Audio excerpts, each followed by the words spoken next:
مثبت طرز زندگی اختیار کریں۔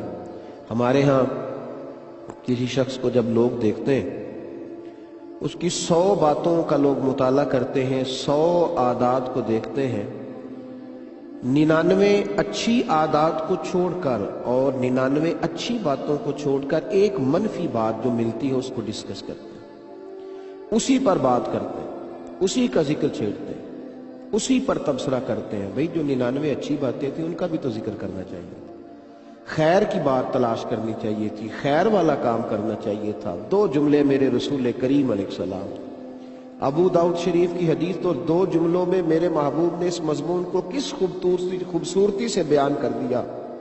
کریم محبوب فرمانے لگے اچھا گمان کرنا، اچھی سوچ رکھنا۔ یا رسول اللہ کیا ملے گا؟ تو محبوب نے فرمایا اچھا گمان کرنا اچھی عبادت ہے۔ گویا تمہاری سوچ اگر مثبت رہی، سوچ ہی اگر مثبت رہی تو تمہیں اللہ تبارک و تعالیٰ کی عبادت کا ثواب ملتا رہے گا۔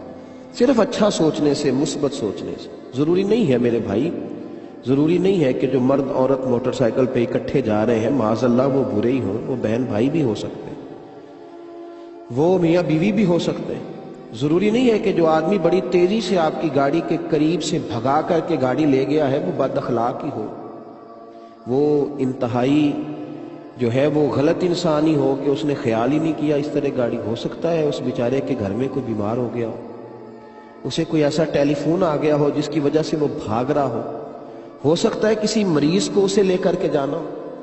جو آدمی کسی وجہ سے آپ کا اپنا تھا پر اپنے آپ کے قریب سے تیزی سے گزر گیا، یہ ضروری تو نہیں کہ وہ متکبر ہے تو اس نے آپ سے ہاتھ نہیں ملایا، یہ بھی تو ہو سکتا ہے کہ وہ گھر کی کسی سخت پریشانی میں کا شکار ہو، کوئی ایسی سوچ اسے گھیر رہی ہو جو اسے تکلیف دے رہی ہو، پھر اسے یاد ہی نہ رہے کہ میرے قریب سے کون گزر رہا۔ اچھا گمان کریں، اچھی سوچ رکھیں، مثبت طریقے سے چلیں۔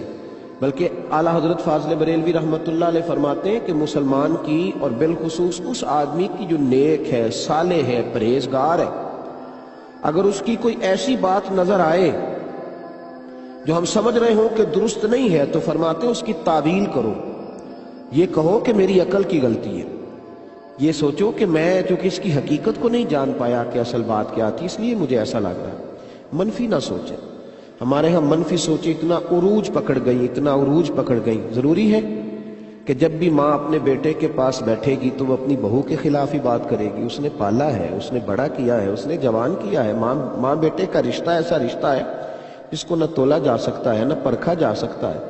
تو بہو کو کس نے اجازت دی ہے کہ وہ بدگمانی کرے کہ اماں میرے خلاف ہی گفتگو کر رہی ہے؟ یہ کس نے اس کو اجازت دی؟ اور بیوی جب بھی اپنے خاوند کے پاس بیٹھے گی یا اسے کسی وجہ سے بلا کر کے آواز دے کر کے الگ لے جائے گی تو ضروری تو نہیں کہ وہ ساس کے خلاف ہی بات کرے گی۔ میاں بیوی ایک دوسرے کا لباس، ممکن ہے کوئی ایسی بات ان دونوں کے بیچ ہو جو فقط انہی کے بیچ کی ہو۔ بدگمانی نہ کرے، بدگمانی ہی بدگمانی ہے۔ بڑے اچھے پارٹنر، بڑے اچھے شراکت دار جنہوں نے بڑے خلوص سے کاروبار شروع کیا، وہ اپنے ملازمین کی باتوں کی بدگمانی میں آ گئے معاذ اللہ، حاسدین کی، دور بیٹھے حاسدین کی بدگمانی میں آ گئے، ان کی باتوں میں آ گئے، چھوٹی چھوٹی باتوں سے گھر اجڑنے لگے۔ بڑے بڑے اچھے خوبصورت لوگ اور بڑی بڑی اچھی تنظیمیں اور بڑے بڑے اچھے معاشروں میں بگاڑ پیدا ہونے لگا۔ میرے رسول کریم علیہ الصلاۃ والسلام نے کیا خوبصورت بات ارشاد فرمائی، یہ مسلم میں بھی ہے اور دیگر کتب احادیث میں بھی یہ روایت ہمیں ملتی ہے۔ نبی کریم صلی اللہ تعالی علیہ وسلم نے فرمایا بدگمانی سے بچو، بری سوچ سے بچو۔ فرمایا بدگمانی بدترین جھوٹ ہے، جو تم نے کسی کے بارے میں برا گمان بنا لیا وہ ایک بدترین جھوٹ ہے، چھوٹا جھوٹ نہیں، بدترین جھوٹ۔ اس جھوٹ سے بچو۔ کیوں کسی کے بارے میں صرف ایک ہی ملاقات میں، ایک ہی دفعہ اسے دیکھنے میں، اور آج جو اس کی نئی تصویر دیکھی اسی تصویر میں اس کے بارے میں تم نے برا سوچا؟ بھائی کچھ تو مجبوریاں رہی ہوں گی، یوں ہی کوئی بے وفا نہیں ہوتا، کسی جگہ کوئی ایسی بات ہوگی۔ میرے نبی کریم صلی اللہ تعالی علیہ وآلہ وسلم نے فرمایا مسلمان کا خون، مسلمان کا مال اور اسی طرح دوسرے مسلمان کے بارے میں بدگمانی کرنا مسلمان پر حرام ہے، اس کے لیے جائز نہیں۔ اگر کسی کو اللہ نے اپنے فضل سے مال دے دیا ہے تو اللہ جب دیتا ہے تو بغیر حساب کتاب عطا فرماتا ہے۔ تو ہمیں یہ بدگمانی کرنے کی ضرورت نہیں ہے کہ اس نے کہاں سے کمایا، کہاں سے آیا، کیوں کر کے ہوا۔ مالک دینے والا ہے، جس کو چاہتا ہے، جب چاہتا ہے، جتنا چاہتا ہے، بغیر حساب و کتاب کے عطا فرماتا ہے۔ اچھی سوچیں پیدا کریں، صحت مند معاشرہ بنے گا، ایک دوسرے کے بارے میں ہمارے دلوں میں محبت بڑھے گی، ہم لوگوں کے قریب جائیں گے۔ اور جب برا سوچیں گے تو پھر تو ہر آدمی ہمارا دشمن ہے، پھر تو ہر آدمی ہم سے نفع لینا چاہتا ہے، پھر تو ہم سمجھتے ہیں کہ ہر آدمی ہمیں استعمال کرنا چاہتا ہے۔ یہ بری سوچیں ہیں۔ اللہ کے بندوں کی، درویشوں کی، صوفیاء کی، محبوب کریم کے غلاموں کی اس طرح کی سوچیں نہیں ہوتی۔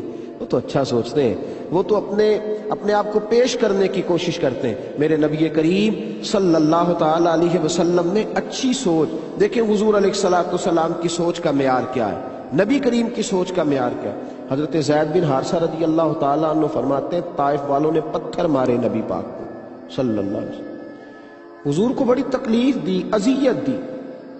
انہوں نے اتنا مارا کہ محبوب کے وجود اطہر سے خون نکل آیا۔ جب میرے اور آپ کے ساتھ کوئی ایسا معاملہ کرتا ہے تو انسان کس قدر غصے میں آتا ہے اس شخص کے بارے میں، کتنے سخت کلمات کہتا ہے اور کتنی سخت منصوبہ بندی کرتا ہے کہ ذرا وقت آ تو لینے دو، سب سے پہلے انہی سے بدلہ لوں گا۔ حضرت زید بن حارثہ کہتے ہیں ایک باغ میں نبی پاک کو لے گیا اور میری حالت یہ تھی کہ میں بکھر سا گیا تھا، میں ٹوٹ سا گیا تھا، اس لیے کہ حضور کا سارا وجود زخمی تھا، لہو لہو محبوب کا وجود اطہر، قدموں سے بھی خون نکلتا تھا، وجود سے بھی خون نکلتا تھا۔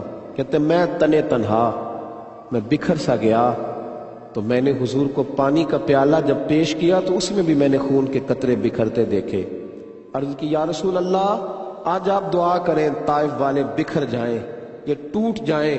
یا رسول اللہ صلی اللہ تعالی علیہ وسلم آپ دعا کریں ان پر عذاب اترے، انہیں دو پہاڑوں کے بیچ رکھ کے مسل دیا جائے، آپ دعا کریں۔